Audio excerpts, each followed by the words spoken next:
lose a fight with your cat? Yes, but I didn't lose a fight with my cat. Just to be clear, I accidentally picked her up in the wrong way and she scratched me on the face. Thanks for noticing. Welcome to She taught you a Battletech Blades lesson. of Honor Season 1, Episode 193046. Rad commenting on my face scratch is the first thing that this VOD will have, so Patreon, you're welcome. It has been a long time since I've had a stream, I think, and also it's been a while since we've had this show, so we're going to be kind of slow here. I'm also still sick, having come off a pretty bad flu. There's no chance we finish this fight tonight, so just buckle in. We've got like an hour and 15 minutes to do a part of the battle here tonight. I'm hoping that it won't be like a time of total warfare where it's just the first episode's just the maneuvering phase. Yeah, just walking to get there. That'll be what it is. That's it. I really have attempted to eliminate this sort of episodes from my repertoire. I am, of course, APGamingREAL. I'll be your narrator for the night. I'm joined by GrimDarkJames as Kyeda, Hiro, Raddosaurus as Akari, Genji, and Neobuzzard as Siegfried Arnsson. We are gathered on the planet Lushan. You have decided to throw your lot in somewhat with the union of miners locally, led by Gustavo Coimbra and his vice representative, Andrea Perez. You have done so not out of the altruistic good of your heart, but because the Internal Security Force left you a little memo that said it would be nice if you gave us a dub on this one. You gave us a win. And so you took that to not to mean we should rethink our course of action, but to 100% full-heartedly get involved in the process. James has initiated a psyops to turn the local government against Mr. Falco Holtz, the owner of Lushan Industrials Limited. So Falco has hired a number of strike breakers through the Brigade of Exiles in order to aid him. These include Frederick Wang, who just bought a Grand Dragon, Bill Campus, Elizabeth July, Tony Ash, and Matt Arnold to face off against all of you, plus Gustavo Coimbra, Andrea Perez, and Poe. On the line is the safety of the workers of these mines, possibly control over the mines. If you can defeat the Brigade of Exiles and somehow arrange for the death of Falco Holtz, you believe that the local government will seize control of Lushan Industrials Limited, so the largest arms manufacturer on the planet will be nationalized, which is a pretty severe consequence of this battle. And as a kind of thank you for doing all of this for her, Representative Thalia Schutz will turn over Alouette Lark Takeda to you in a entirely legal maneuver of denying his refugee status. She will return him as a criminal to you, all above board as far as anyone will ever know. So here's how the battle will work. You each will pick which of your mechs you will be in, and then you will pick which of your mechs your additional pilots will be in. Your additional pilots all have cards related to them. Some of them have special abilities that they must follow. Gustavo Coimbra does not have a special ability. He's just happy to be here at the battle. All of them have a unique skill rating. For instance, Poe has skill rating 1 to represent the fact that he's one of the top 1% pilots in the inner sphere of all time. And Gustavo and Andrea have a 6, which means that they suck really badly. Which makes sense because they don't pilot battle mechs. They are industrial mech workers. When the battle starts, you will be ambushing your opponents. So I will place first, and then you will be able to place wherever you would like to. All I ask is that when you place, you describe how it happens. Like whether you come out from underneath some sort of sensor dampening tarp, or whether you've put up like a stucco wall and you burst out of it like the Kool-Aid Man, or you shift some rocks and you come out of a secret tunnel through the mountains.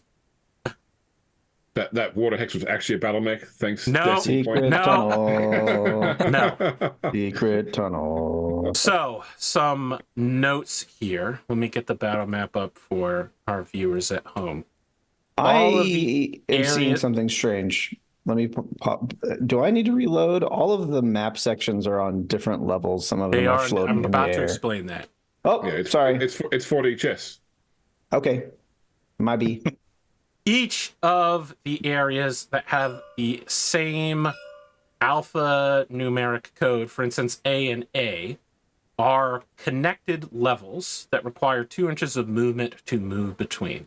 So Oh. each of these levels is completely separate. You cannot see up or down between them. It's to represent, mines being mined out along the veins. So, for instance, if you are set up on the bottom level here and you walk to the edge of the map where the A is marked, for 2 inches of movement, you can jump up to here on level 2 where you are at. F represents the front door. This is where your opponents will be coming through, just to be clear. They'll be entering down here. And then up top level, this is technically a dead end. Just in case you thought that it was there for any particular reason. Just a question. If I'm on this top level here, You cannot shoot down. I was going to say, can I jump through the hole? No, because that hole is actually a bunch of walls. Okay. So you can't see across. You cannot see that across space. it. You can't see through it. No. No. Okay. This M down here is a underground, rarely used, like decades old maintenance tunnel. Okay. Do Just we know if for it leads anywhere? no particular reason. It leads to outside into like the sort of airless, cold void of the planet. I mean, it's nearby the regular entrance, close to like the rail yard. It's one of those like this is one of the first strikes area, and then like as the mine expanded, they made like a real new place. It's just that this has never been closed up. So I need to know who you are assigning to which mech. You've turned yourselves upside down to some extent. So I was going to put Poe in the Wolverine. Okay. Love it. All right. So just note, Poe must remain within 6 inches of you, James. Yeah, good thing we both got the same movement speed and we're both skirmishers. Okay. I'm gonna pilot the rattlesnake and die in a blaze of glory. Okay. That's normal for you. Hell yeah. And then we can and then put, I we mean, can- Andrew put one of and the other Rad get to pick yay-hos. which of the NPCs they want to take as their to side. take what are the two? The Gustavo Coimbra and Andrea Perez. It's these two Andrea. note cards. but then they're the same skill. They're Yeah. both skill rating 6. Andrea has to remain 6 inches of Gustavo, Do you have a or make a preference? best effort to do so. I don't have a preference. Whichever one you want. I'll take the girl and the Right. thunderbolt. Okay. I'll put Gustavo in. I guess I'll put him in the crab. What a incredible waste of a Starly character. So here's a question, and this is to the group tactically. So we know they're coming through F. I would assume that their objective is to get to wherever the miners are and intimidate them into surrendering, sort of thing. So the option would be to set up on this level here. So just remember, you Yep. set up after they set up. Yeah. Okay. I'm just talking through Okay. an idea, because so they have to go through C to get to the bottom, for example. So D and E just go to like a nothing level, a dead end, as AP said. So they have to go through C to get down to this second to last level to get to the bottom. So that seems like the right place because there's enough cover there to sort of set up to ambush there. But whether we also take a group of mechs and stick them on the nothing level, hope they don't go there, and then that group can then come at them from behind once they then move to go down to C. And sort of catch them in from both sides. Just a random thing. Is the bottom level their objective? Yeah, I was going to ask, what is their goal? Their We know- goal in arriving, as far as you know, is the Brigade of Exiles is arriving. They're of the belief that you have an agreement with Falco Holtz to be observers, and they are going to create an incident with the miners and then kill all of the miners while keeping the equipment as intact as possible. Like, their plan here is not just to terrorize, it's to fully wipe out the local population. So in terms of this battle, it's to kill everyone inside. But again, they believe that you are either on their side or neutral observers. So do we have a lose condition other than all friendly mechs have been destroyed? No, I don't think so. I think all friendly mechs being destroyed certainly gonna make for a very different game, for sure. Just to be clear, according to my math, this is really like a 2-to-1 Alpha Strike point value thing. It should be pretty straightforward victory for you, but Yeah, you have gamed the system to give yourself a huge advantage going in this battle. Classic Alpha Strike, though, but at what cost? Because if they decide to put all their fire into one unit, that unit's gonna die, for example. So okay, so this is how they are choosing to array themselves, with their leader Frederick Wang in the middle, and then the units that are capable of shooting, the Buster and the Cattle Master, are taking angles on the outside, being escorted by melee Oni industrial mechs. So part of our plan was to try and get the situation where Holtz was coming along under the pretext of negotiation, and we were going to betray him. Holtz will definitely be here. Don't worry about that part. Okay. I mean, yes, because the whole cover for this is that it is a negotiation. Yeah, but I mean, like, if we attack straight away, does that mean the Holtz will not show up? You know, do we need to wait until Holtz is in play and then cut off his exit sort of thing before? Don't worry about that part. Okay. All right. You heard AP, everybody. He said, "Don't worry about that part." When he later on Don't says, worry about you should have waited for Holtz." We're like, "Fuck you, AP." Holt has escaped. If only you guys had planned for it appropriately. I like the idea of having some come in from the rear. Although the way they're spaced out, it looks like they do plan to at least go down D and check that middle level. So having a group hidden in that middle level is probably not quite as easy as just hoping they bypass it. Yeah, I think. So let me ask idea you. of It's your show. It's your ambush to execute. Do you want to draw them onto one of these levels? Do you want to say, hey, we're ready for the meeting, but we'll only meet you on level 2, we'll only meet you on level 4, something like that? So here's an alternate idea then. One would be that we all set up on the ABC level down here. Level 2, sure. Yes, but we give them some reason to send some of their mechs to the DE level, and the rest to come down to us. So we split them up. So we actually take them, like, it's all of us versus only 2 or 3 of them, and then the rest of their unit then have to, you know, either withdraw or come to us as a smaller group. You know, if we break them up in that way. Yeah, I think that's a great plan. Let me just ask a question, AP, because I'm trying to study the map here. So this is tunnel D, right? Yeah. Yes. And D connects up here. Yep. Yes.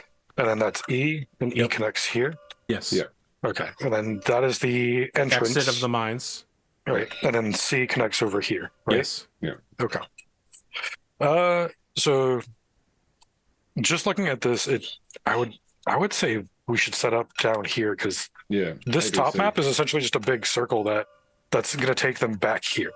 If they come up here, their only course is to either turn around and come back the way they came, or waste time running across to the other door to get out.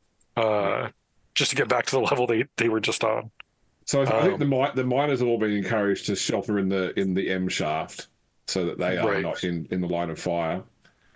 And I think we set up in AB on the level. Unless plot twist, Schultz is actually in the M shaft already with a Tommy gun.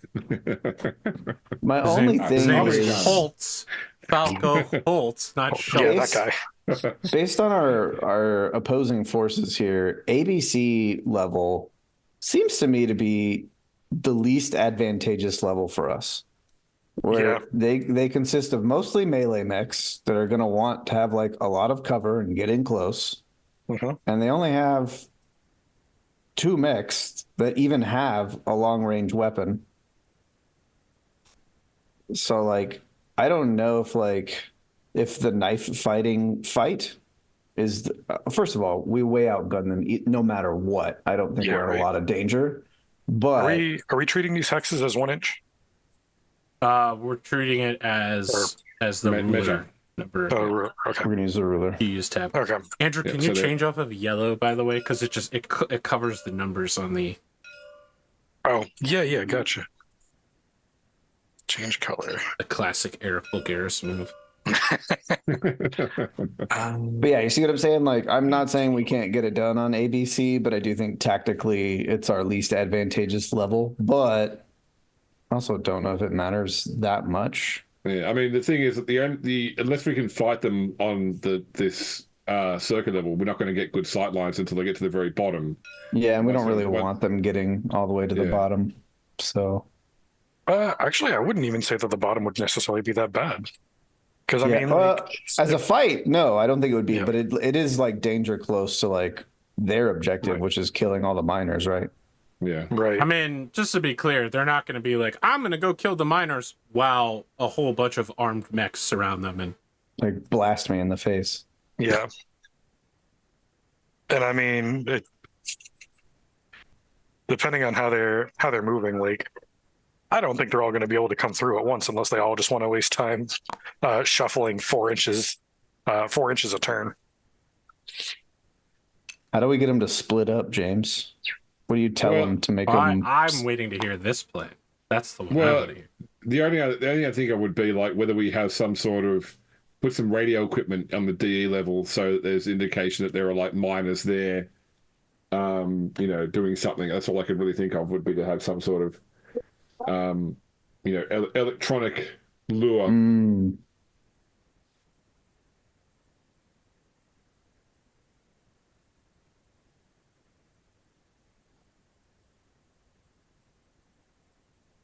I think one had, because one of these guys is absolutely going to get effing destroyed. And like the cattle master is like pretty much one hit from some of our mechs will take the cattle master out. The Buster has the bar ability, yes, which means that any hits give it criticals. Yes, it's like super subpar armoring.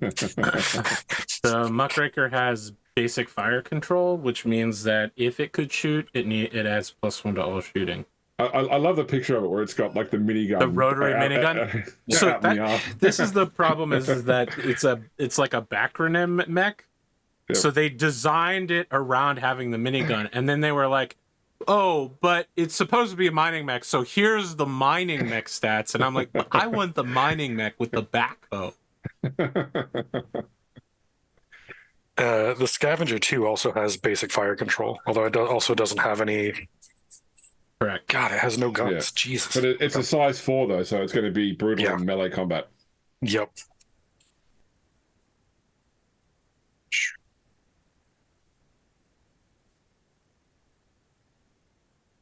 Well, at least I don't have to worry about heat.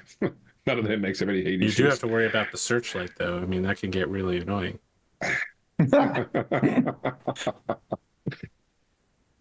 Yeah, I mean, just for the sake of let's light this candle, we set up here on ABC and put our little radio distraction up there on the top level. Yeah. How about that? Yeah, would you accept that, AP? I will require a skill roll for whoever wants to set up a radio distraction on the top level. What is the role you are requiring? I think Post tech basically covers like modern equipment. I guess annoying question here. Is this something that Poe would be the best suited to do? I will take that, actually. I'll roll for Poe. Yeah, not that great. Yeah, I mean, the signal is so weak. Like, you get it set up, and it's, you know, it's like a bunch of miners with, like, scraggly... a lot of people, like, rubbing their thumb over the microphone to cause staticky noises, going like, the explosives are... Okay, I mean... Are we ready for them? Just, like, really ambiguous but kind of nefarious statements. And, like, you get it all tested out, you get it ready to go, but then just, like, OBS update right before you start streaming, like, when it's supposed to go live, you get, like, a red signal on your Arduino board that's like, okay, it's not working. I've been a roadie before, AP. I know what it's like. Okay, so which floor are we fighting on then? So we're going to set up an ABC. Okay, floor 2.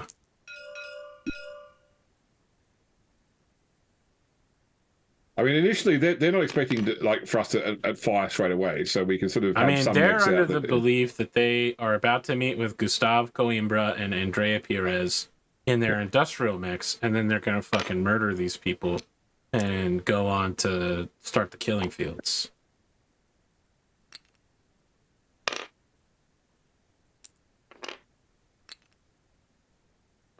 I think because you're moving them all down now. I think AP because they've got to obviously come down single file. Yes. So we'd probably spring our ambush when like the first 2 are down. Okay. Yeah, I would think so. Well, the first one down is definitely going to be Frederick Wang. Yeah.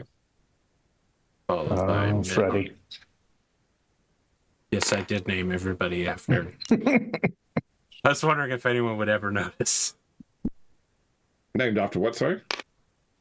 Dungeons and Daddies. They're all named after Dungeons and Daddies characters. Okay. I mean, okay, I see, yes.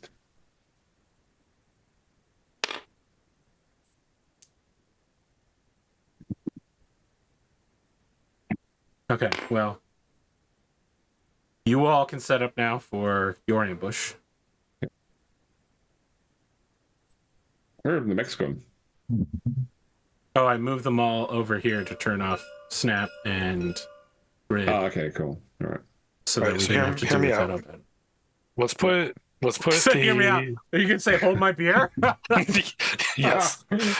I'm gonna 1v5 these bros. All right. Let's put the scrubs, the 6 skill pilots right here, just so that way first turn they can short range blast the crap out of this dragon, and then they can start falling back because the dragon is the only thing that's, dare I say, a threat.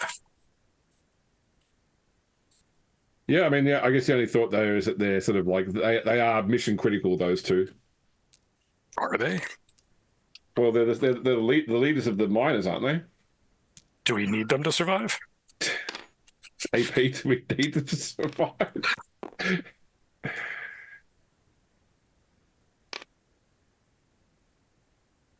I mean, what's their range like? Their Thunderbolt is 331, and the Crab is 332. Okay, so my thing is I want them to have easy shots. Because what's short range? 6 inches in the Alpha Strike? Yeah. So if we put them at 6 inches, just at 6 inches, they're only rolling 6s to hit this guy. Yeah. And then they can start running away. Okay. That's all I need is for them to help bring that guy down, and then they can run away as big damn heroes. Okay, so the crab needs to come forward a bit then. Yeah. Just at 6. Cool. Well,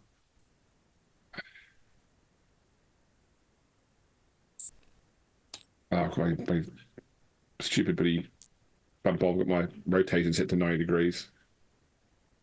The one true God. Thank you, Lord. Huh? Said thank you, Lord. Just a timeline this episode for everybody at home. We're currently playing through the first presidential debate. That's what we're doing with our time. In case you're watching this episode far in the future.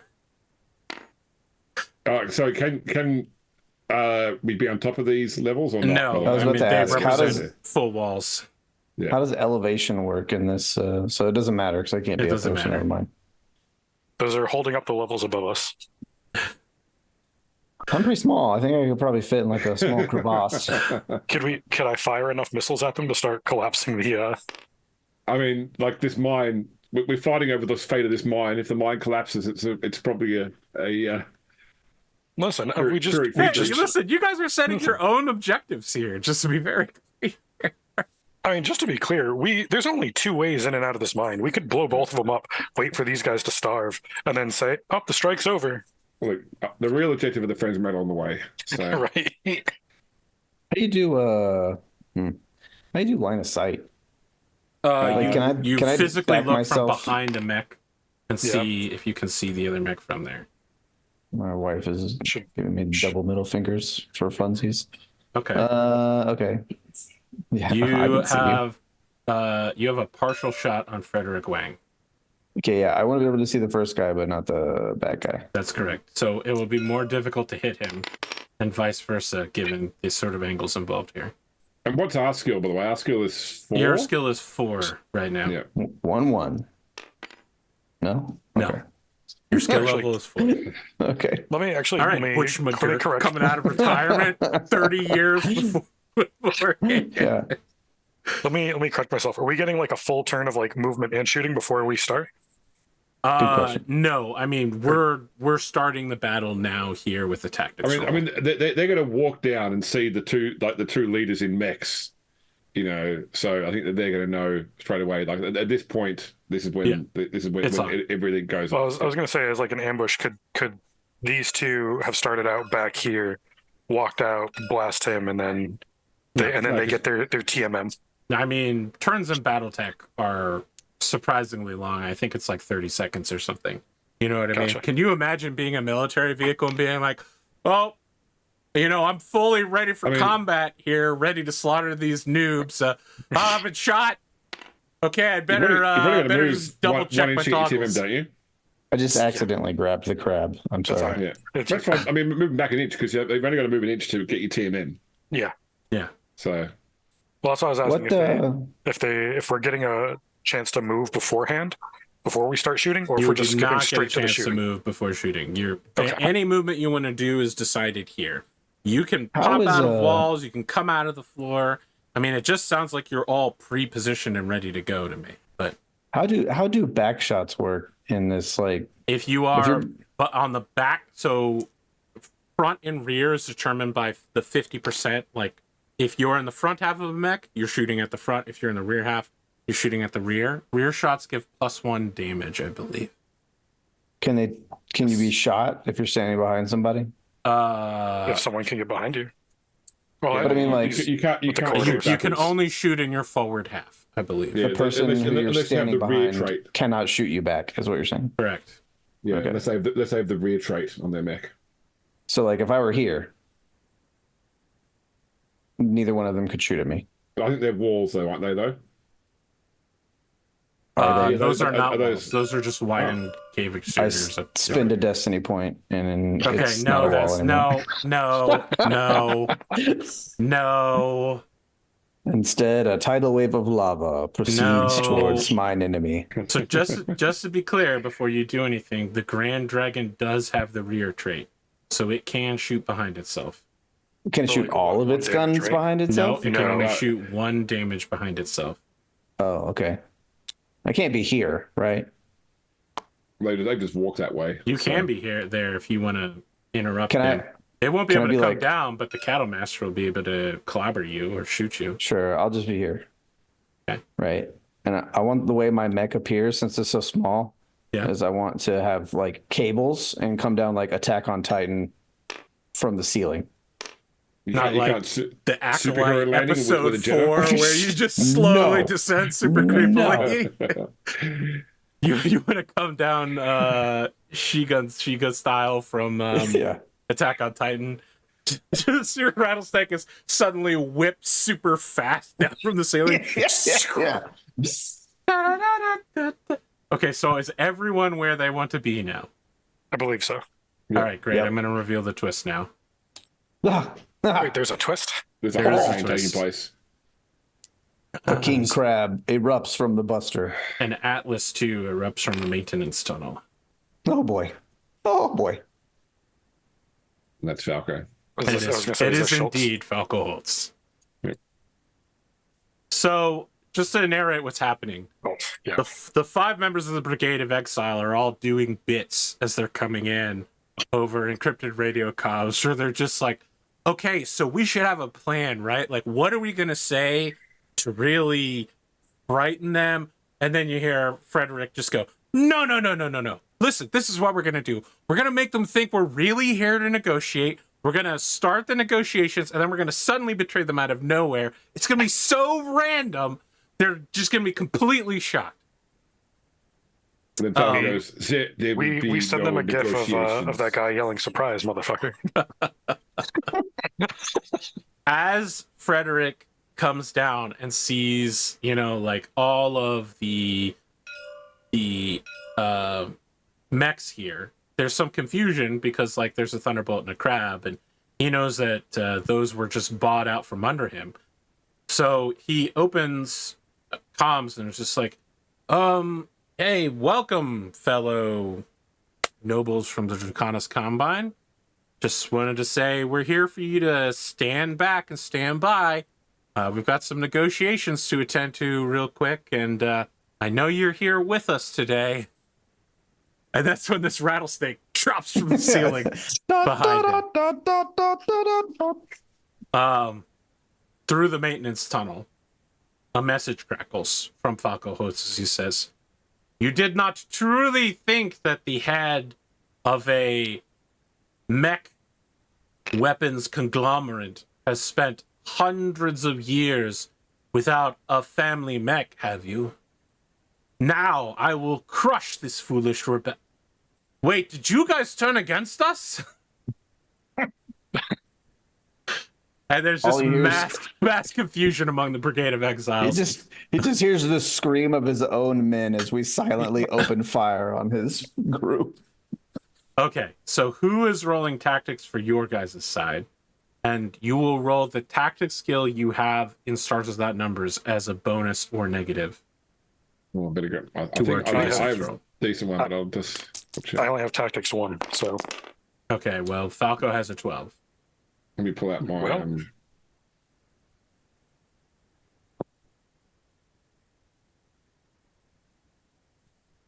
So tactics is based on what characteristic? Just the tactics skill. Okay, well, I have the +1, like the not 0 but +1 on tactics. Okay, then you can roll it a +1.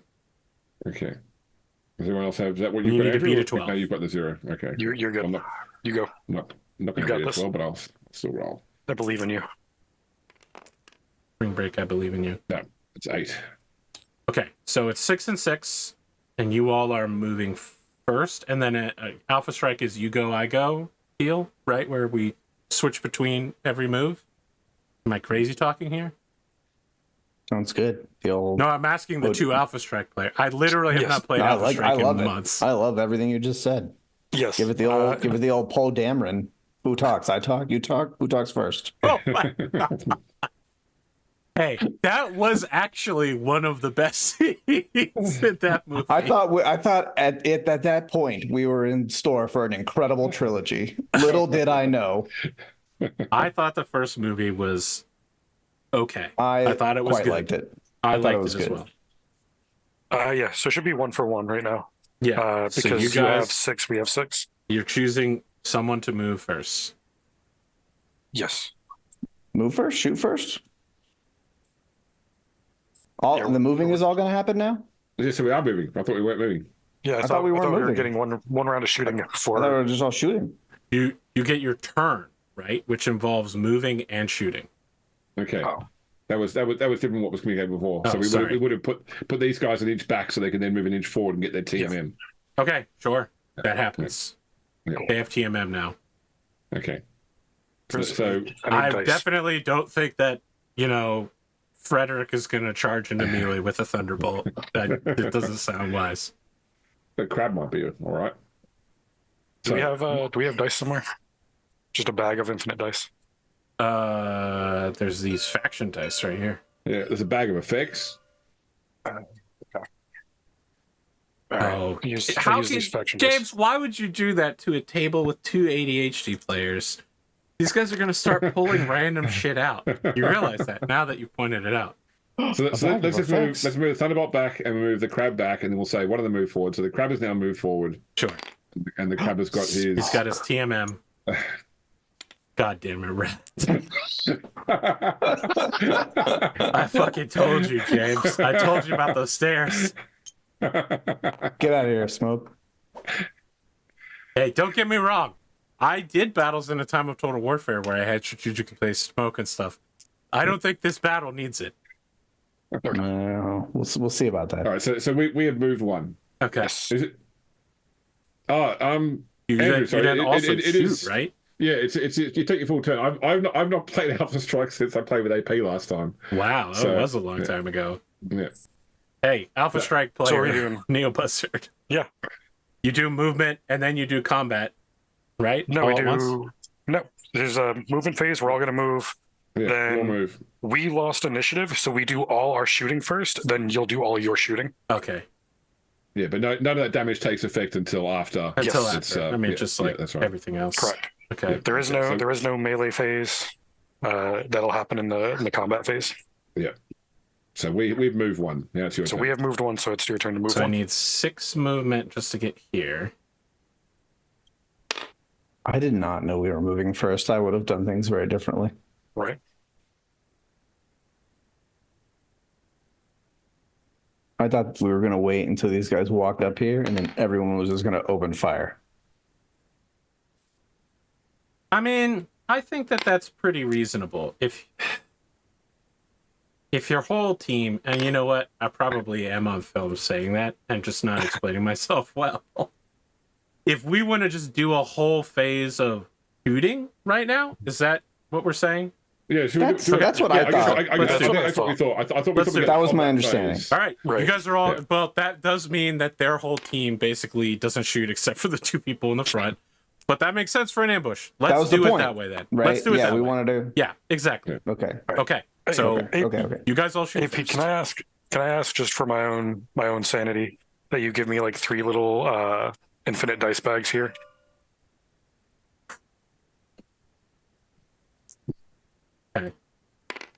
How about this? These like violet gunner dice. Is this good? Well, This thing right here? Okay, there we go.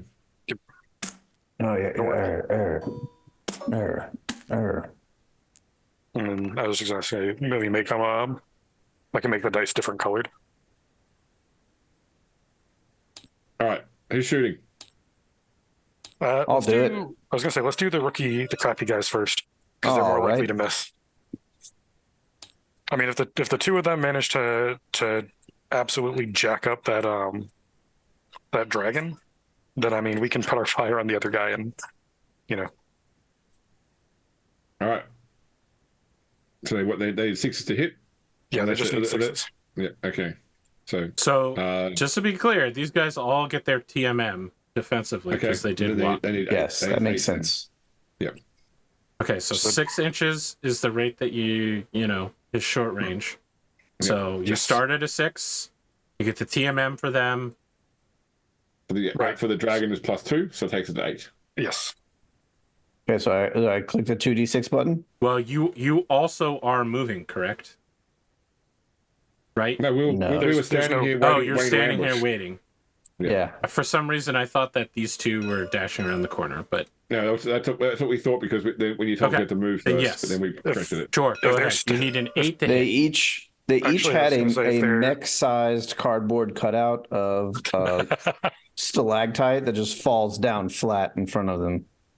I was gonna say they had a mech-sized cardboard cutout of a Like mining Mike. mech in front of them, Like Mike, yeah, and then come on. Yeah. they come on, pushed it Brad. down. Oh my god. I just now I just want to imagine that this battle is taking place in the cave from what's the animated Star Trek? Below decks. Below decks. Yeah. The cave episode. Hadn't seen it. Okay, Alright, so- well, they do a bunch of different stories in caves, but Star Trek, all the Star Trek series all use the same cave set. So it was just the animated version was the same cave from different angles. That's awesome. So I would imagine that this is that play. Okay, so Rad 2d6 need an 8 plus. Hold on, were these guys standing still? Yes. No, they've got. The people you're shooting our at boys. have moved. Our boys. Were they Yes, standing They're still? standing still. Rad Okay, has described them as appearing behind Buying cardboard cutouts. boxes. If they are standing still, they get a -1 to shoot, so they need 7s. Yes. All right. I click the button. I click it many times. All right. I click update. That is a hit. Okay, that is a hit on the That's for the thunderbolt. Okay, and its short range damage is 3, I believe. 3. So it's 3 damage to yep. the 3 damage to the dragon. All right. Well, this is going really badly for me. Eat it, dragon. And then you're rolling for the crab there. Yes. Yeah. I think there's a chance that Frederick Wang may die in the first round. Nope, crab miss. Okay. All right, Rad, do you want to take your shot as the rattlesnake? Yeah, buddy. I don't know what numbers I need. Who are you targeting? I guess the dragon. Okay, then the dragon. So you'll need your base skill is 4 plus 2 for the fact that he's got TMM of 2, so it's 6 minus 1 for standing still is 5 plus. Got him. Okay, you get +1 damage for shooting him behind. Okay, so do 5 damage. Okay, that destroys him. Oh my god. Frederick Wang shows up. He gets ready to do some bits, and then you immediately fucking blow him up. All right. Well, I will fire with the Kintaro on the Buster. So base skill of 4, medium range brings it up to 6. His movement brings it up to 7. I stood still, brings it back down to 6 again. That's a hit. So medium range with the Kuma is 4 damage to the Buster. Okay, 2 damage to the Buster. 4 total. 4? All right. Yep. You get a critical roll. Yep. Which is... What's that? Is it a D6, Andrew, or it's a 2D6? No, it's you, and you've already got the roll. You just need to tell me what it is. A critical is 6. That's weapon hit.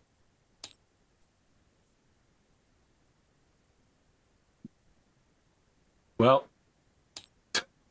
this thing can no longer deal damage in short range. Incredible. Okay. Do you want to go ahead and shoot with the Wolverine? Because I think it'll be an auto hit. It's got no shot. Okay. Yeah, only had a shot on the dragon. All right. Oh snap. Oh well. I love the debris. That's hilarious. Yeah, that's cool. So I'm at medium range, 4, 6, and then he has a TMM of 1. Yes. TMM of 1. So I need 7s. All right. So 2d6 for 7. Minus 1 for staying still. You get that? Oh, yep. So 6s. So that hits. Medium range damage is 3. That's I think Against he's the That should be Buster? the Buster. Yep. Yep. Dead. All right. Daryl Wilson, no. He was just trying to shake your hand, Red, when you blew him apart. He was just trying to shake my hand. Okay, those 2 people who are dead are still shooting on their round, though. Just to be clear. Yes, they still get to shoot. Okay. Yeah. So the Buster is firing on the closest target it sees, and thinks it can take, which is the crab. So he has a skill rating of 4. If it was the Buster, he might not have been at short range. He was at medium. He's out. They're at Oh, okay. They're past Medium, 6. then. That's right. Yeah. Okay. Okay. Better for him because he does more damage at medium. yeah. Stop. Points Doesn't for being matter. honest here. Grand Dragon skill rating of 3.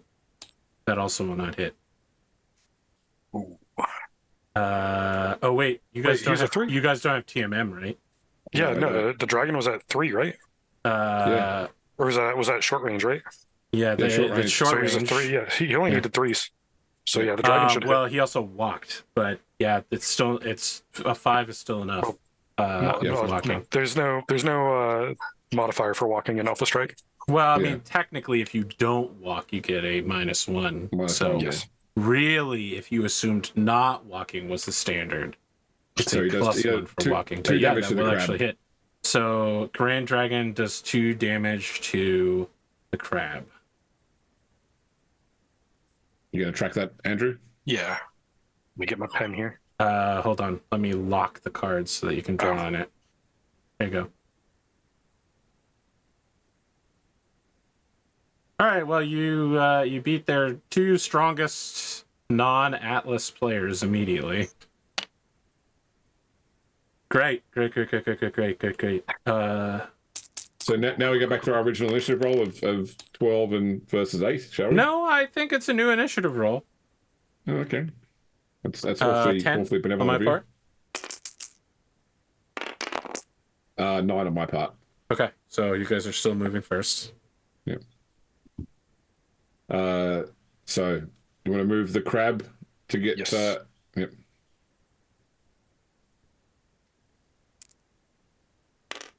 So the crab is going to move. What's my crab's movement here? It's like 10 inches. Crab is 10 inches. That'd be. Do we want these guys to just go ahead and start falling back? Yeah, I think. Well, especially For sure, the crab is taking some damage now. Yeah. Okay. So there would be 2, and then. Although keep in mind that they're falling back towards an Atlas right now. Yeah. So maybe get into that little safe spot there, I reckon.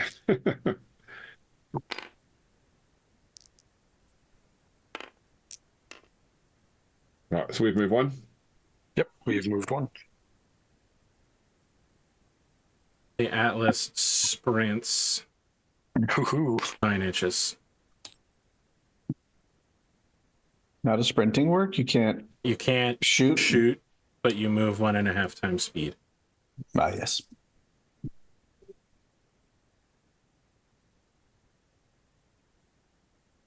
What's out the draw? Right, one of us now. Yep.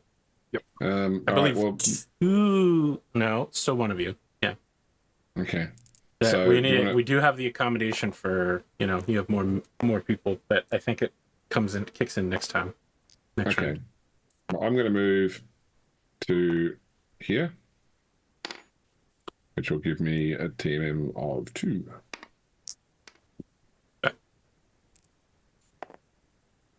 I think we want you to rad to move as late as possible because they're going to be coming down there. Yeah. Can I roll a stealth check? No, absolutely not. Okay, the Muckraker has moved. All right. Well, I'll move Poe up then as well, just to seek initiative. Good old TMM of 0. Can I attack on Titan back up to the ceiling? No. Damn. You got listen, okay, first off, no destiny points. And second off, you got to free back attack a guy and instantly kill him, and now you're like, can I, no. What you is miss even 100% of the shots you don't take. Okay, can you Michael imagine, Scott, how powerful a hoisting mechanism would need to be to get a humanoid shape when 40 tons yanked towards the ceiling? I would argue that a Jenner is more frog-shaped. Oh, okay. That does make it much easier. Yeah. Frog-shaped. Jesus. Okay. Just saying, show me a human that looks like a Jenner. I can show you a Jenner that doesn't look like a standard issue Chicago pilot. That's for sure. Sorry, who is moving on your side? I moved Poe, so I think it's your go now, AB. Okay, so I think you needed to move 2 people because I only have 2 people left, and you should still have 4. Who do we have? We have. I was gonna say, who do we have? We have 3. We have 3 left. Have you moved? Right, no. Andrew? But here's the thing, right? At the start of your turn, I had 2 and you had 4, which means you need to do 2. Then I go. Then you do 2 again. Then I go. Correct? I'll stand still. Yes. So the catapult will stand still. Okay. Okay, so we've still got 2 to move. Right Yes, now. that's correct. I'm going to move one of my last 2, which is the scavenger. Well, no, because you won initiative, so you should be going last. Yes, exactly. So if you still got if we've got 2 and you still got 2, then we need to move. I think you do 1, we do 2. Yes, that's what I was saying. Yeah. Hopefully, I came across. Can I move the Thunderbolt by not moving? You can, Yes. but wait until I move before you make that when it's decision. my turn. Yep. Gotcha.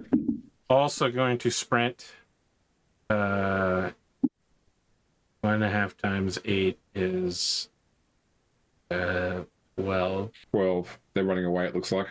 You did just ambush and kill their boss and biggest weapon, and you clearly outweigh them by about 300 tons. Yeah, but there's no loss to them between the field for us though. Like they might become our eternal enemies, hunt us down when they've got better mechs. They could tell the truth of what happened here, that you attacked first without provocation. I was going to say, did we get recordings of them saying that they were going to betray us? That, first off, that was from their point of view on their, as I mentioned, private comms. What are they? The Scavenger and the Cattle Master? Scavenger, Cattle Master, Muckraker. I think that the thing is, as long as Holtz is dead, it can be us versus them, but it behooves the people in charge for us to be correct. Yeah. Damn, that's crazy. Yeah. It's almost like you really gamed this out and really made it that way. Wild how that works. Okay, as you suspected, they're retreating. You guys get to make 2 moves. Your last 2 people move, and then I move. I could chase them, but the only one of them I could kill would probably be the Cattle Master.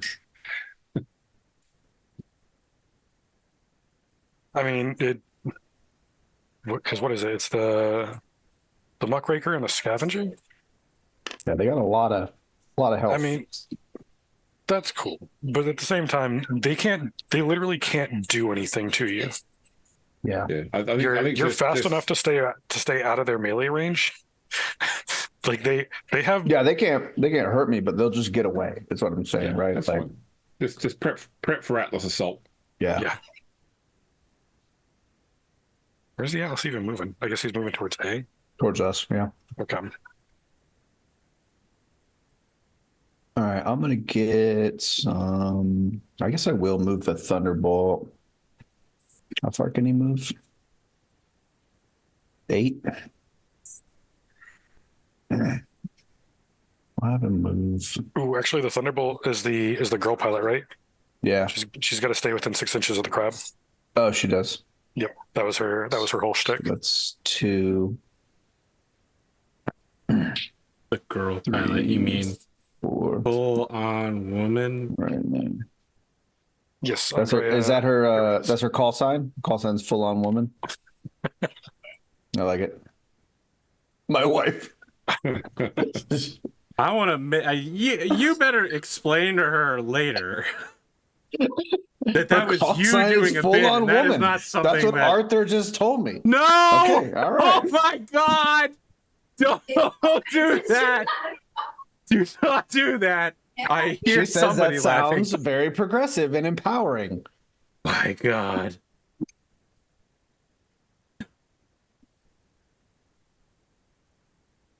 The next time, Arthur, we play any game together, I'm going to name my character Full On Woman. Have you got a call sign for Akari yet? Could that be her call sign? I do now. She's like, oh, good on comms. Oh, crazy. We have the same call sign. That's wild. I'm pretty sure your wife's on Discord. She is. I think it's your turn to move, Rad. Or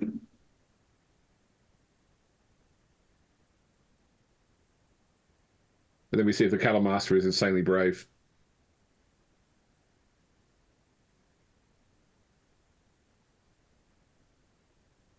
I'll just move a casual 14 inches over here. Did you guys all move? I mean, you could move 21 if you sprint. I could do what? Oh, yeah. Move 21 if you sprint. Yeah, I don't need to do that. You don't want to 1v1 in Atlas 2, though. Mistake. I could go stand in the same spot on the other side of the map, just be behind him when he pops out. All right, so I think that's it. Oh, the cattle master gets to do his Okay, move. and he moves 12 while running, fleeing in terror. So I want to be clear that from Falco Holtz's point of view, he's like, very well, my men. Execute the trap now, Mr. Vang. He's like, Mr. Vang. Mr. Vang, Arnsson Communications. Is this thing working? It must be interference from the mines. Yeah. I wanna point out, or if we can hear him, I wanna radio back to him if he's asking about the dragon pilot. The dragon pilot. No. Just to be clear, he again, like, these guys are mercenaries that work for him, right? Like, he doesn't have personal comms to all of them. He has a single communication channel to Wang, and that's what he's talking on right now. And it's encrypted, so you can't understand it. But the audience can. That's the important part. The audience can, yes. What does E and E mean? Energy. Under special. Yeah, so you can't have ammo explosion criticals. Okay.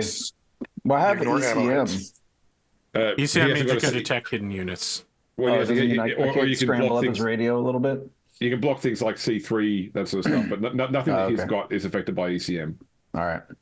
Let me ask a question here. Has everyone finished moving? Yes. Yeah. Okay. So, do we plan to chase these guys down at all? I don't think so. No. I think it's fruitless. All right.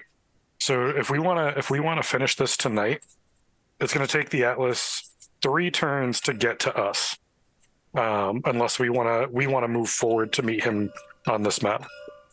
Do we just want to fast forward 3 turns to when the Atlas comes to this map with us? Bold move, unheard of in the APGamingREAL Battletech cinematic universe. But I'm here for it if you guys are all in. I do think we kind of want to fight him here on this map, right? Don't you think? That's what he's saying. Do you want to fast forward 3 turns to when the Atlas can make it to that floor? Well, I would say we'd fast forward 2 turns because it's going to take him 2 turns of sprinting to get to the end of this tunnel, which means the tunnels are 2 inches to move between maps, right? Yes. So either he's got to sprint and have, 6? So he'd have 7 inches of movement to come onto the map, or he'd walk and have 4 inches of movement left to come onto the map. And then we could reasonably argue that we could kind of be just about anywhere on this map waiting for him. I agree. By the time he gets here. He'd want to come up without sprinting so he can shoot someone he can see when he gets up. Right. Also true. So, yeah. So, I mean, and his damage is 4 or 5? Yeah. He's 4 across the board. Okay, so all of us could take a 4 hit except for, like I probably wouldn't want to put on the rattlesnake or on the crab probably. So, well, the rattlesnake could take a 4, but that would be all the rattlesnake's armor. Yeah, I mean, he's got it overheated too, though. I mean, I'd be happy for everyone except the crab to be standing around within short range of A, so that when he does come up, he gets to shoot one of us, but we all get to shoot him. Right. Yeah. But here's my thing. We can cheese it. We have enough units that he's going to have to move at least before one of us. So. Most of us have enough movement that we can literally just hide. If he wins initiative, we all move, then he moves. Right. So can we go ahead and do like 2 or 3 turns worth of movement just to put us where we want to be when he pops up? Sure. Is that what we need to do? Is that what we're all in agreement on? Yeah, I guess with the whole internet judging us for all time.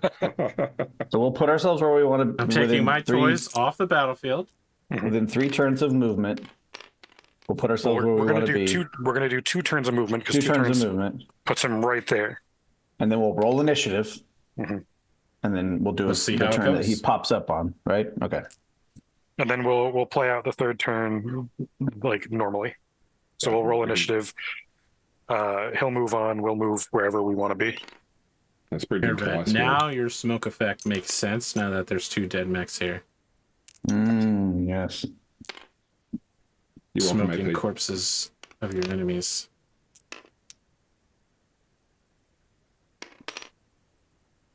Why do I feel like I'm going to get 1 turn ambushed again? It's like some fucking Knight's Tale, you've been weighed and measured bullshit. Yeah, the crab's going to stand somewhere that he can't be shot, but is still within 6 inches. Like, put him behind. We can actually let the crab take 1 shot. because he's got 7 health left. So even if the Atlas overheats, it's not going to kill the crab. He would get a crit roll though. He'd get a crit roll. I mean, it's only on a 12 that's going to decapitate the crab. I'm so glad we have an expert Alpha Strike player here. Because if he rolls double ones, which would be an ammo hit, the crab's ENE, so it's going to ignore it. It's an honor to get fucking destroyed by you, Andrew. How does moving past? It's an honor to be destroyed by you. How does moving past other mechs work? Can I move through my allies? Yes. Yeah, you can. Yeah. I just need to be able to know I can run the you do. You can't. You can phase through them, but you can't stop inside them. Just like Sure. I would. I'll just be here again. I would actually, Rad. I would really say you stay back here, just because you have the movement to get somewhere, and you're the only one I don't want to be exposed, because he can one-shot you. Yeah, with an overheat, he can. Yeah, if he overheats, which would make sense, he could theoretically one-shot you. That'd be so cool. I would be. You're the one person. So cool for you to get popped and die in the first turn. For the rattlesnake to die, its very first outing. But on the other hand, if he loses initiative, by all means, run up into his rear arc and shoot him in the butt. Yeah. Okay, my initiative is 9. Okay. Actually, your initiative is also 9. Yeah. Okay. What are we rolling? I have a 10. Stop rolling so high. Right? Oh, yeah. So sorry. It's ridiculous. How about you stop rolling so high? He also got a 10. 9. It's beatable. No. 8. No, 8. Okay. This is so dumb. Oh, I'm sorry you lost initiative. How do you think I feel over here? I killed both of my mechs. Just fucking turn 1. 75% of my points value and half of my guys dead. All right. Brigade of Exiles in shambles. Just to be clear, they came here with Holtz, and they have to find alternate transit home. They can't exactly take the corporate train home. They're gonna have to walk 200 kilometers. Cool. I'm gonna move there and get my TMM of 1. Okay. I assume we'd move. I put my TMMs down there. I assume we'd move there. So okay. That was like the time we moved there. Has everyone finished moving? Sure. How many inches do I need to move to get my TMM? It's at least 1 inch. At least 1 inch. Yeah. So just moving up gives me my TMM. Just coming through the tunnel will give you more than enough. So what happens is Falco comes up and he goes, "Well, this is unexpected." And then he just starts opening fire. Nani?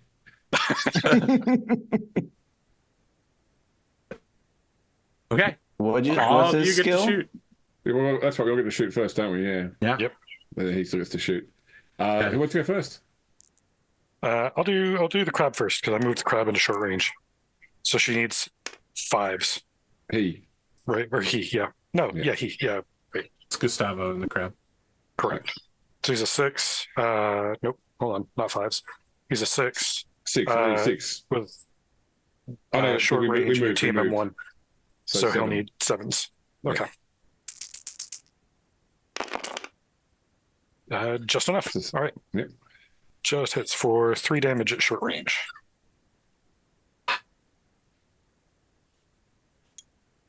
Okay, that's fine. I've got a lot of armor. Yeah. For those who've never heard of the Atlas II, by the way, this is a model that is seen in the Battletech video game, piloted by Kamiya Arano. Okay, you guys are next shooter is shooting. Andrew, may as well do yours first, and then we'll. Okay. Yep. So I'm a 4. Medium range brings me to 6. His team brings me to 7s. That's an 8, so I hit for another 3. Okay. Rad, you next. Okay, we'll shoot with the Thunderbolt. So 6, 7. Is that what he needs? Yep.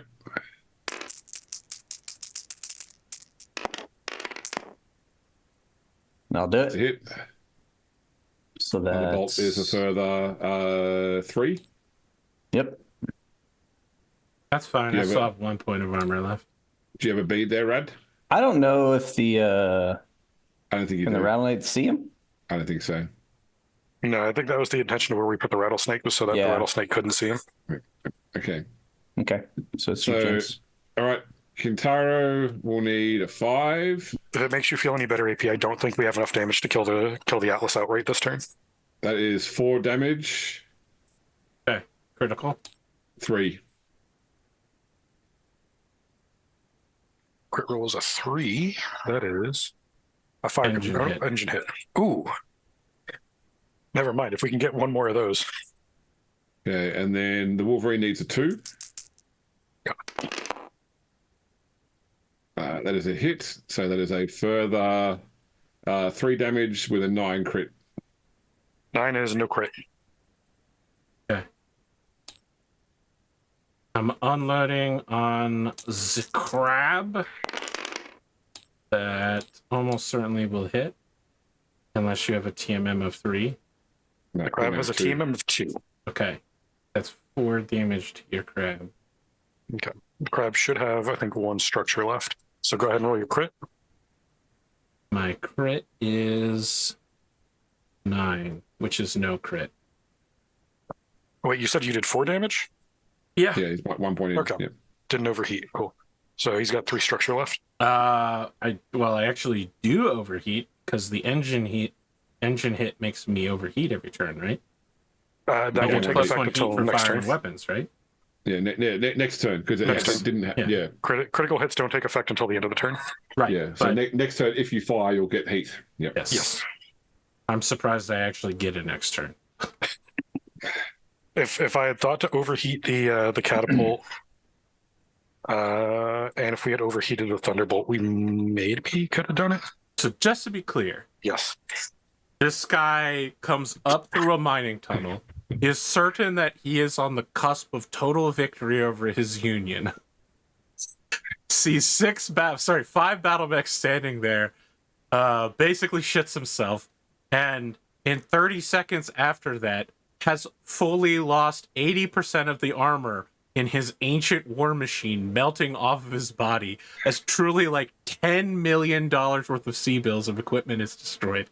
And he is inches away from dying. He opens comms and goes, "Perhaps we can negotiate."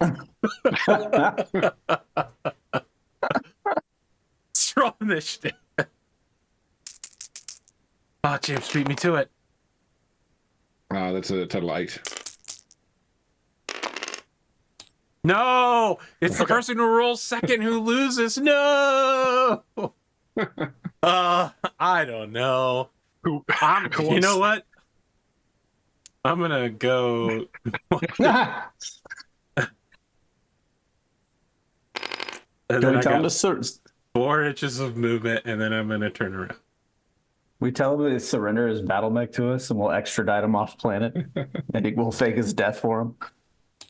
Yeah, that's my move. All right.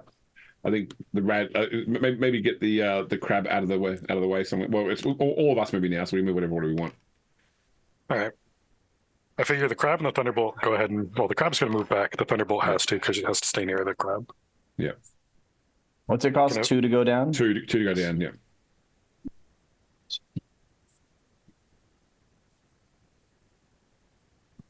Can you get behind him? Because if he can shoot you, you can still be one shot.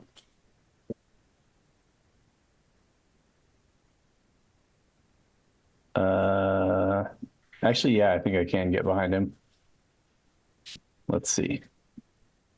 Because your movement is... It's 8. Well, is it just to touch the hex? I got to get to the A. So it's like 8 to get there. 2 to get down to 10. So then I've spent 10 to end up here. Sorry, here. And I have 4 left. And so I just need to get here, right? Yeah, that's it. So I am behind him.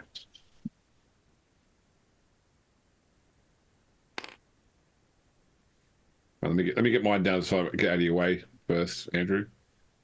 So it's 4.5 to get to there, 6.5 to get down. So then I'll just move to one side to make room. And then 5.5 to get to there. 7.5, and just move out to one side. All right. Close is clear, Andrew. All right. I don't think I can get down there with you guys unless I sprint. So 8. Because I can go to there. That's 7. Yeah, I'd have to sprint to get down there. But might as well, right? So 8. What's my movement again? 6? No, 8 inches. Just want to remind everyone, James was like, yeah, we're going to win this one, but what will we lose in the process? Remember that. Nothing. That's the answer, James. That you'll lose nothing. If the mercs is this how you want the whole campaign to end, Arthur? Hold on. This would be 6. No, I can't do that. I'm going to say to you the same thing I said then, Brad. I've seen this show before. I know how it's going to end. I was going to say, I don't think I have the movement to do a charge attack. Otherwise, to me. What was the name of the coordinator that we're doing for what's her name again? Takashi Kurita. No. So no, the woman that like runs the planet that we were dealing before. The full-on woman. Representative. Representative. That's right. Representative Thalia Schutz. Schultz, that's right. Yeah, okay. So we whoever kills him needs to say that Representative Thalia sends her regards. Sends her regards. Yeah. Well, one of you has to decide who says that now. Well, he gets to fire first. Yeah, but you still have to decide who's going to say it. I decide that he says it. It makes no sense, and then we kill him. What happens if someone says that they miss?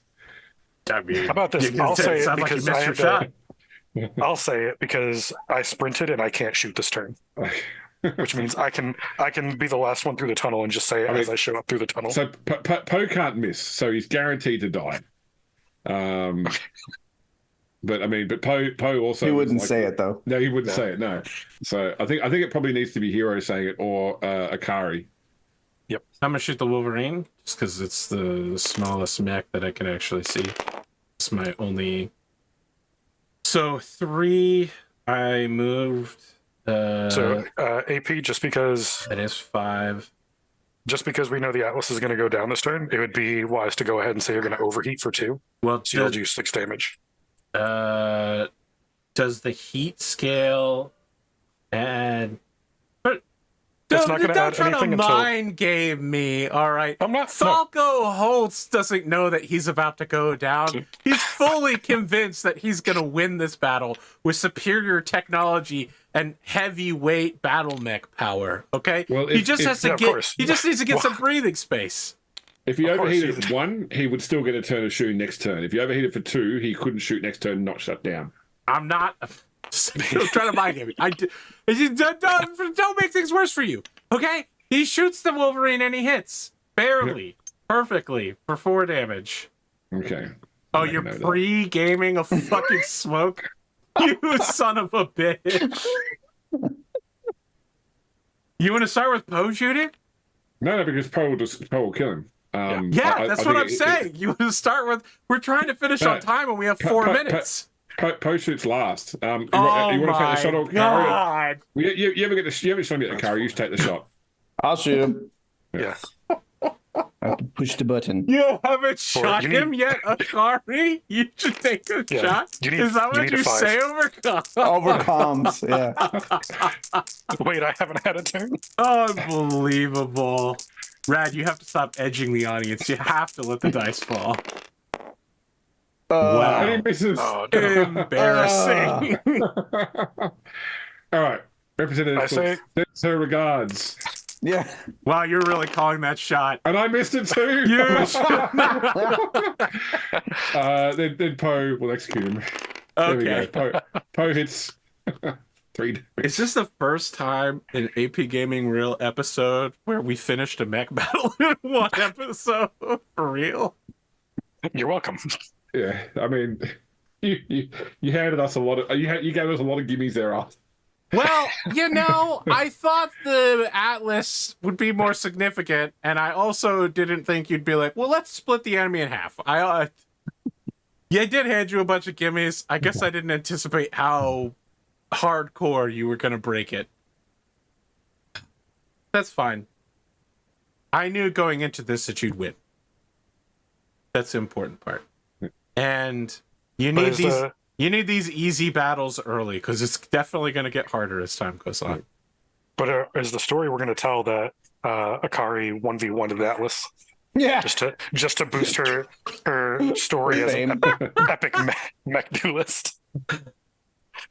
Yes, the Miyamoto Musashi method of having somebody else fight your battles for you. Yeah, I think that when we go back as well, the story we tell is not that the mercs ambushed. It was that it was so Holtz broke Right. so that they're fleeing. Like, give them a chance to like leave with, if they accept our line and they're not criminals, they are just people whose employer was a dick and got to the number killed. Right. Yeah. I like that. We give them an option to save face. Yeah. And leave for future battles with their industrial mechs. I mean, their primary employer on planet is dead, so I want to know, just to be petty, if we can salvage the dragon. I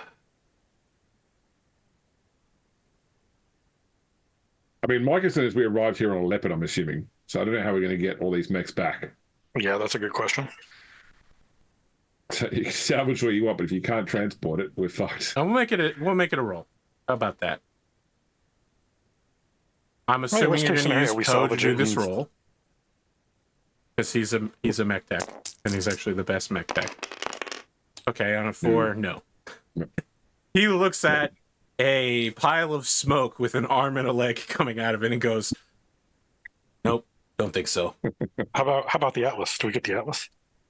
No, under no circumstances am I giving you a salvage Atlas 2, especially after you fucking deconstructed it in 1 minute.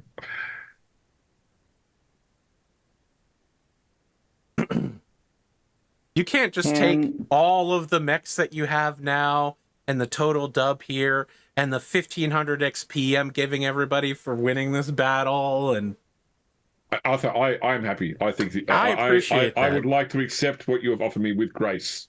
Yeah. Look, you guys pre-game this. You set up a bunch of really good scenarios. You made the entire planet situation on your side. And I think as Falco Holtz dies, a piece of his burning cockpit just slams into the back of his head. His final thoughts are of how life is so unfair and why isn't everybody doing what he wants, as he slams his hands spasmodically on his mech console and his hands like fuse to the console in a final act of defiance. He's just as he dies.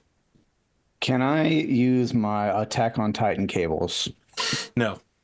But no matter what you're about to say, the answer is no. To take just his head. No. I want to take his head and turn it into like a poolside bar at my house. Do you mean the Atlas head or Falco Holtz's head? No. The Atlas head. Yes, you can have a dead Atlas's head. I want the Atlas's head. Okay, you can have that. It does come in a used condition with a dead pilot inside, crushed under burning wreckage. I have people that can clean that up. I was going to say we have access to garden hoses. I don't think that technology was lost. I'm going to turn it into my criminal empire throne. That's truly frightening. That's like the trailers for Deadpool and Wolverine with the giant ass. Yeah, the Ant-Man head. Exactly. Head. Yeah, that's that level of cruelty.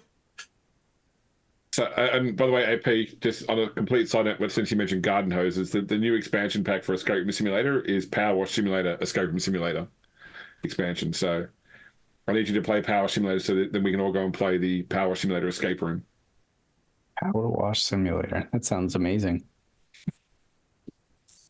Now, did I hear you right, AP? And you said you're giving us 1500 XP for the battle? 1500 XP, yes. Yeah. Right. If I add that to the 29, I think I level up. That sounds right. Yeah, 4010 is the warrior level 3. Yep. That puts me at 4,400.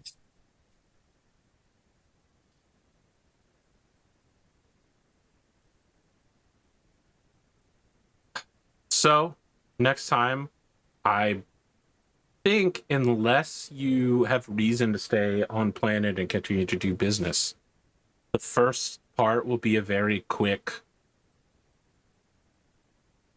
montage wrap up of you being celebrated for the heroic intervention into the nefarious Falco-Holtz's ambush, and these neutral arbiters stepped in to secure peace and justice, and the company is being nationalized, sort of deal, and then they throw Lark on your ship and you leave. Yeah. I mean, I don't really want Lark. I just want the sword. So if I get Lark and the sword, Lark will mean a very quick end. Okay. Well, you're getting Lark and you're getting the sword. So okay, no worries. I think we can deal with his grisly demise next time. Yeah, sure. I heard that you guys know how to use hoses. It's that kind of callback bit comedy that makes us the #1 Battletech independent RPG podcast. I've learned that the ventilation on these ships are notoriously bad. That's the Union class, but yes. We're so lowbrow, we should be called Death from Below. Wow. Incredible. Incredible. Any closing thoughts before we end this episode? That was fun for us. Yeah. Yeah. Thanks, Arthur. Great. I'm sweating so badly right now. Audience F's in YouTube comments for Arthur's excellent work in getting this battle together. My flu. only to 101 degree fever that keeps coming, a third rebound right now.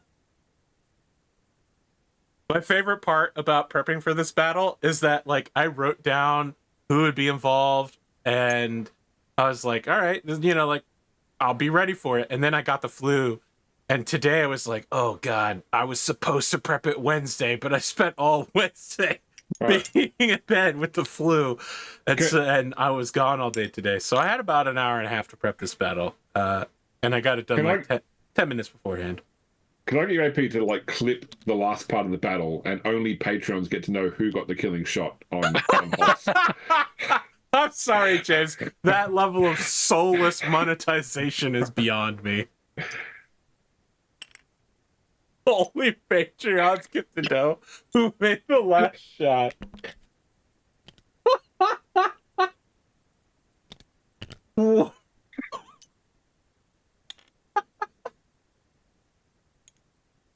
That shouldn't be funny. I'm so afraid, James, that is the direction they're going to take Disney Plus.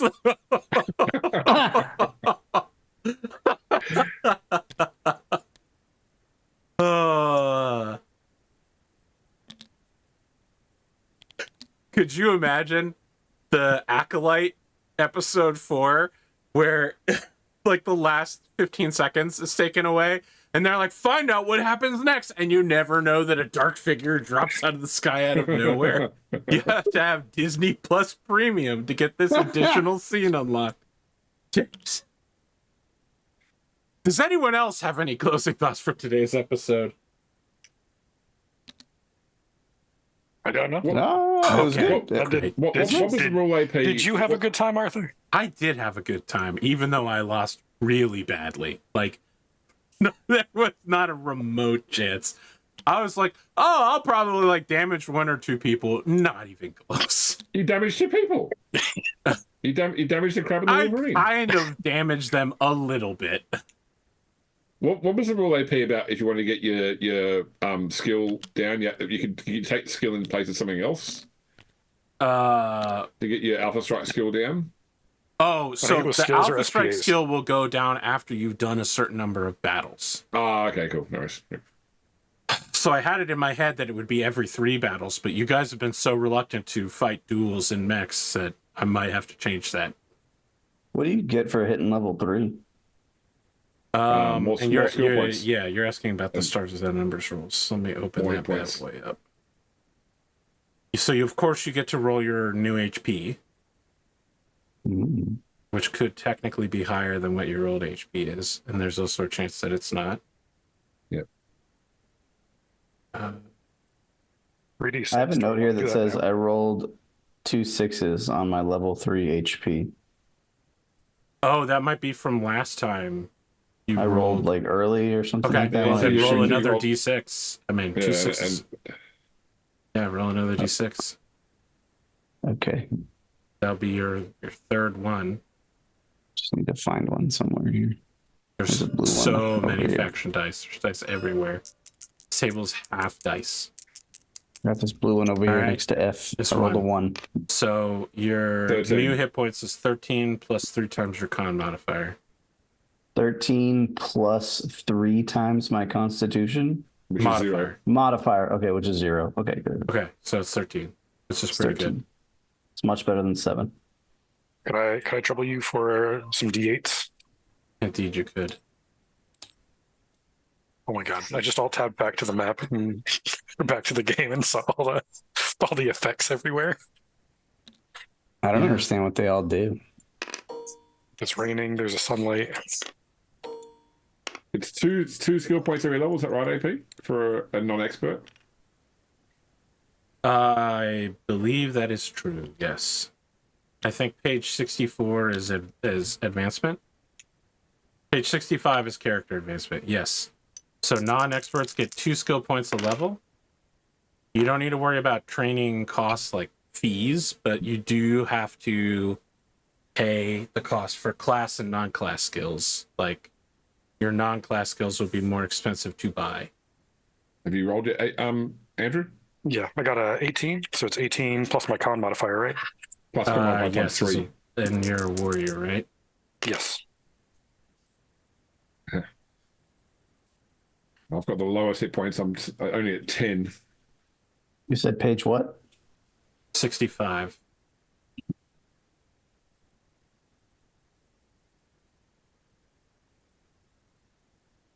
Starship travel. Oh.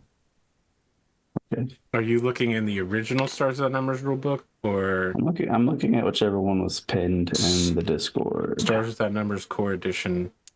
Page 65 Yes. should be I got it. I found it. character. That was 1 page too far. Don't worry, Brad's gonna ask me next about becoming a psychic. That'd be classic Rad behavior. Pretty sure I've already barked up that tree. Yeah, you have. That doesn't mean you're gonna stop. That's true.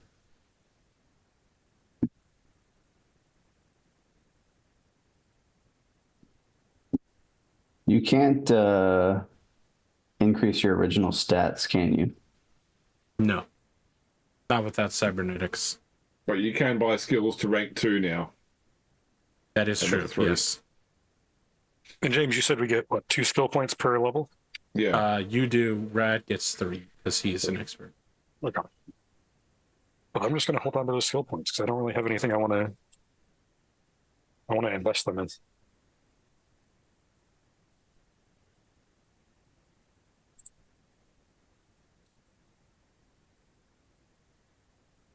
I bet it costs 3 points to go up to a 2.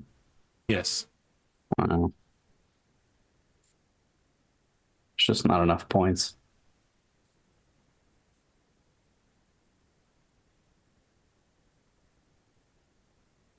Man, and you only gain 3 points a level? You gain 3 points. We only gain 2. Yep.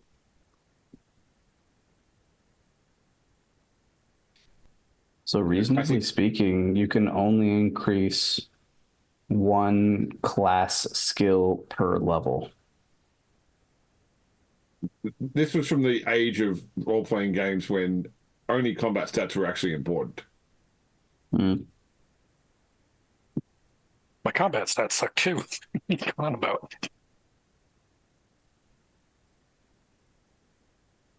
This game came about 20 years after that or more, but was meant to emulate that age, yes. Fair enough. It's just, not that combat stats are important, but that feel of slow and difficult level ups with specific wildly slow skill progression. picks. I wouldn't say wildly slow. You wouldn't? I wouldn't. I've seen wildly slow before. I do want to say something that I've been holding on to since the last episode. James had some pointed things to say about goal-based level ups, and I don't want to refute anything he had to say, but what I do want to say is this, is that while goal-based level up may require finessing knowledge of how to phrase or word things, or how to break goals down into smaller goals in order to achieve them more readily and keep the XP flowing, the thing that they do best is invest people into doing things in a role-playing game. If you're just playing a game, you may just fart around and punch a guard in a tavern or whatever, but when I give you the ability to set your own opportunities, you will often pursue them with great gusto in order to get the experience points that they would give you. To some extent, it doesn't always work like that, but it's as myriad and flawed as any other way of doing XP, with the exception of it can be highly focused and motivating. That's what I have to say to you, audience, and I've waited something like 2 months to say it. That's right.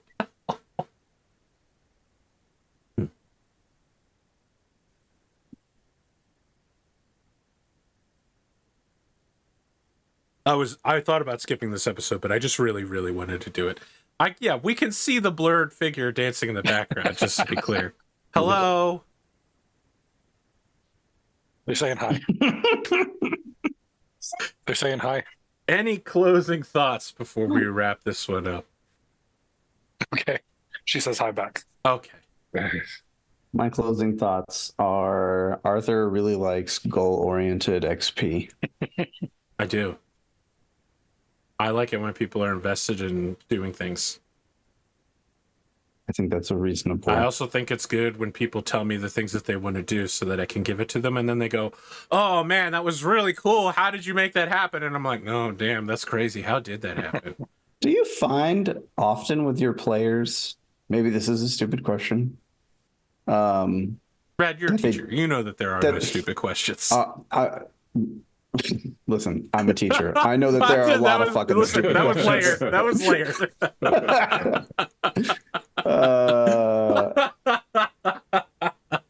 From the perspective of a full-on woman,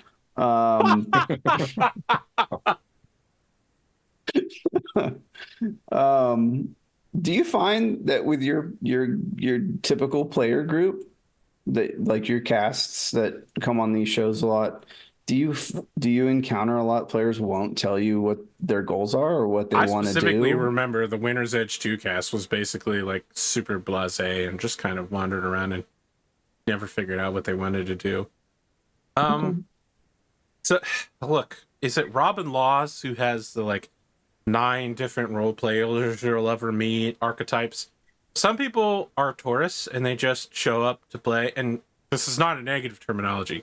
Some people just want to play with their friends and aren't like super interested in the story or whatever, but just want to have fun with their friends sort of deal. And it's not like all these archetypes are independent. You can be part of all of them. And for some people, for my cast, I don't know that I have a lot of Taurus, but I used to. I think that if you... I was actually just talking about Connor and Cotton earlier. An important part of GMing is setting expectations for your players. And I was joking with Connor and Cotton earlier today about a situation which happened pretty often with the two of them, where I would present them with something and let's call it a button of doom that was clearly labeled that if you do this thing, bad things will happen to you. And both of them would immediately rush to press it because the GM had put it there for them. And I was like, why would you press the button of doom? The cave had a bunch of human bones and also the bones of owlbears outside it, which means something that ate owlbears and humans lives inside of it. And you decided to investigate, and they were like, but you put it there, so we thought we were supposed to go in there. So you understand that for those type of players, giving them goal-oriented decisions rather than nebulous, directionless investigation.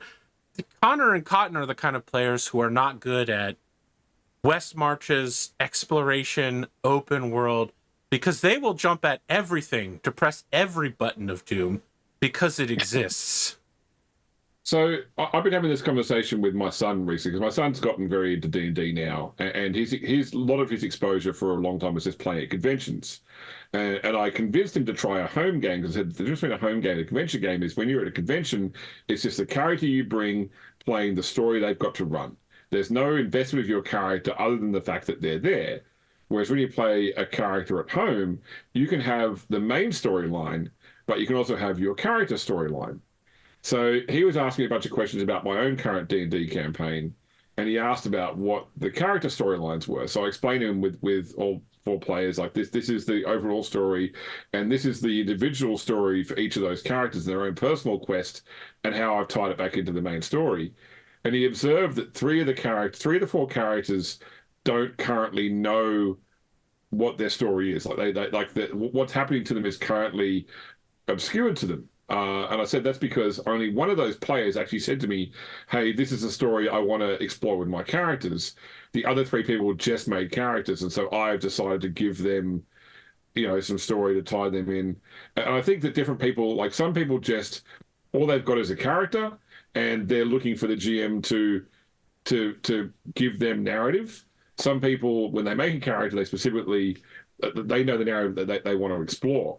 I joined a friend's D&D campaign recently where he was right near the end of a published scenario, which I'd already played, but he had 2 players leave, so he said, can I get at least one person to join so we can finish this? He didn't care, I'd already played it. So I made it, I joined, made a character, posted a backstory to the group. And another girl joined, and they're like, oh, what backstory do you want? And she's like, oh, I like James's backstory. Can I just have been with James's character as part of his backstory as well? So and she was happy with that to get her into the game. She didn't feel the need to go and create more narrative for a character there. So I think that some people will struggle with goal-based. And I think some people, when you're playing realistic characters, I challenge anybody here to quantify their lives into 2 to 3 major goals versus all the shit we've all got going on at all the time. The various things you're working on, and obviously it's quite linear to sort of say, well, okay, I've only really got 2 or 3 major goals in life. But I get that. I agree with AP insofar as it can certainly help people to build out, but it can also, until people get a strong feel for it, it can be hard to sort of work out how. Because like any game system, people will try and exploit it. People will try and go for, I'll do a shitload of really easy to solve goals. My goal today is to go to the bathroom at least once. Oh, I got some XP. You're on mute and you're blurred, Alpha. It's up to the GM/narrator to decide the viability of goals. Yeah. I've had to tell the Stars Without Numbers Revised crew, I've just been like, does that really seem like a heroic goal? It works both ways. The GM's got to say when you've underplayed it and when you've overplayed it. If people are constantly throwing out life goals that they're not going to accomplish within the scope of a campaign, the GM's got to say, well, you're not going to get any XP for that because we'll never get to resolve that. If their character goal is world peace, is that really? Is it a smart goal? I feel like you could write a 90s Europop song about that.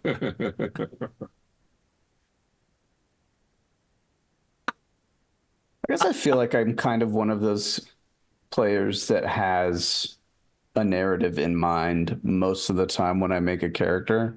Sure. So for me, the goal-based XP doesn't sing to me because I've always got a scheme and a set of goals and a rising action, climax, falling action in mind already. So it doesn't, I don't feel that gamifying those goals enhances my experience much, if at all. Man, I'm not asking. You don't necessarily have to gamify them. It just gives Well, the you system asks you to, though. It asks you set a goal in order to advance your character. Sure. But, you don't have to like micromanage it. You can just say, like you said, you have a goal. Great. Make that your goal. And when you've accomplished it, you advance your character. Isn't that also how literarily things work for characters, right? I mean, like, kind of, but like overcome challenge. Let me use a past character as an example. Right, in a time of total war. Oh boy. I had a character goal that was just I don't remember how we did XP for that. I don't either. But I made an entire character whose goal was get revenge on Pondo. Yeah. And that's it. So the goal is to complete a story arc. Right. But then in this system, it would ask me to do exactly what you said, micromanage that goal and create a bunch of interim steps in between where, like, for me, I'm like, I see the beginning and I see the ending, and I tell the DM, like, oh, I think this would be a cool place to get to with this character. And then I, paddle out and ride the whatever waves the DM sets for me to bring me closer, challenges and whatever to bring me closer to that goal. And I can adjust my sails or, whatever analogy you want to use to kind of, no matter what barriers or opportunities I'm given, I try to advance myself towards that like end of the character lifespan sort of goal, where it's like end of the story arc, right? Because like I make every character wanting, not always knowing, but wanting to tell like a complete story with that character from start to finish. So like, I don't know. Sometimes it's just a lizard man excited to see dogs. So yeah, sure. This system makes me like declare all of those steps that like, I don't know. I don't always want to know what all the steps are. You know what I mean? It does bring me back around to my original point, which is that not all XP systems are for every person.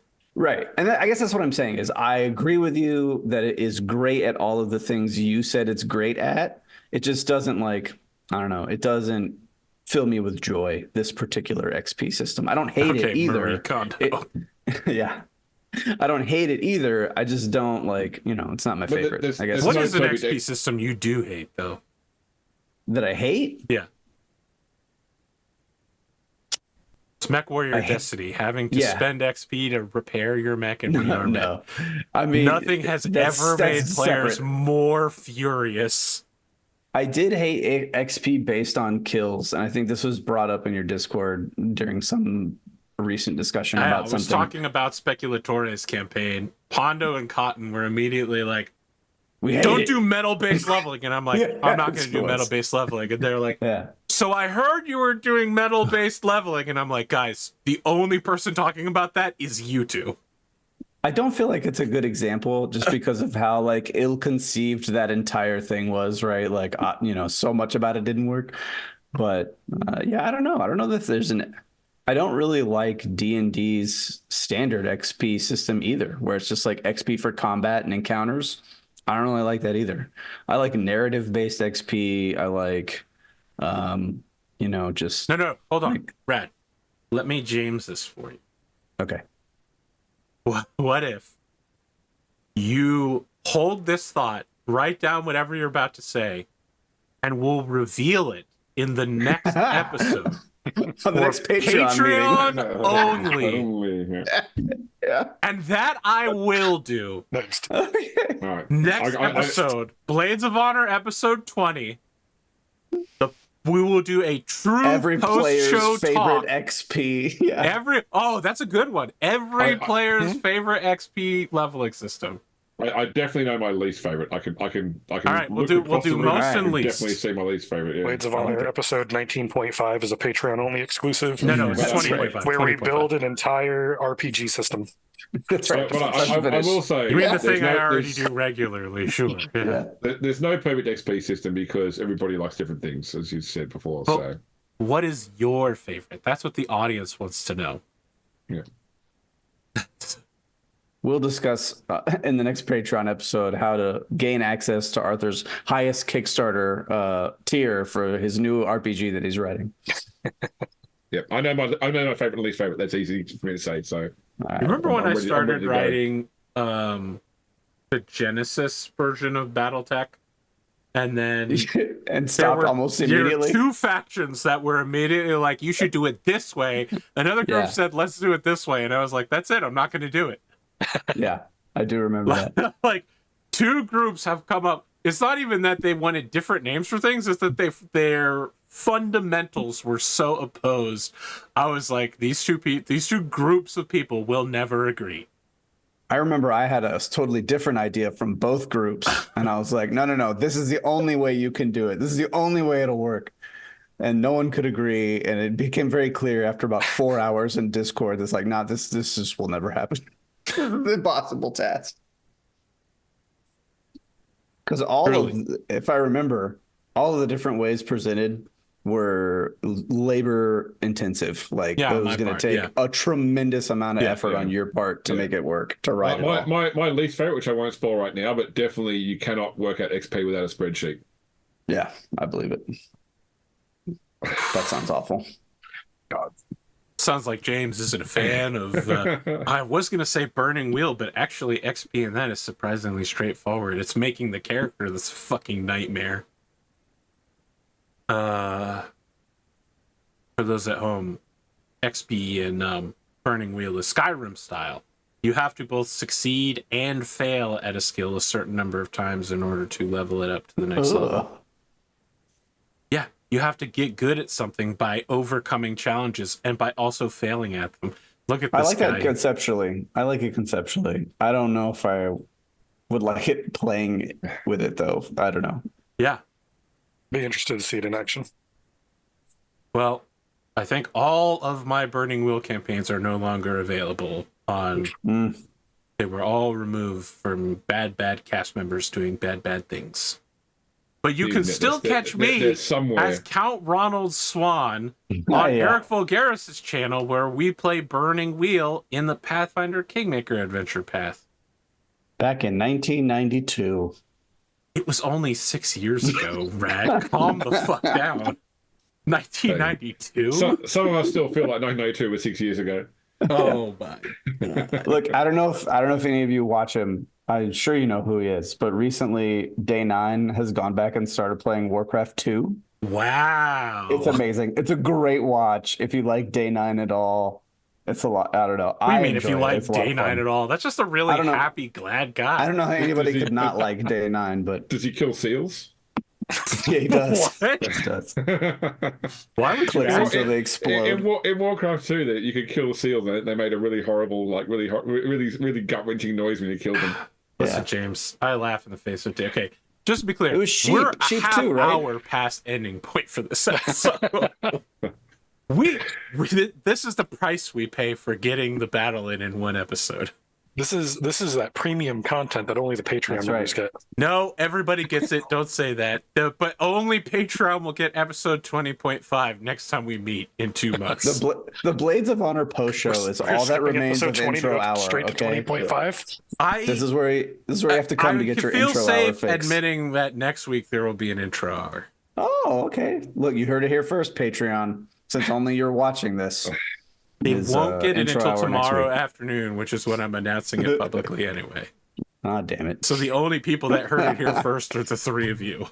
Gotcha. Sick. This comes out tomorrow for Patreon members, right? Yeah. And your face Patreon. I got to watch this before you. So you guys could do some really sick stuff, like be like, anyone want to place bets what the next intro will be? Insider trading. Insider trading. Okay. Oh man, that's it. I feel like that's a solid end to this episode. The only follow-up I have to ask is, are we good for next week? I am, yes. Next week is 4th of July. Oh my God. All right.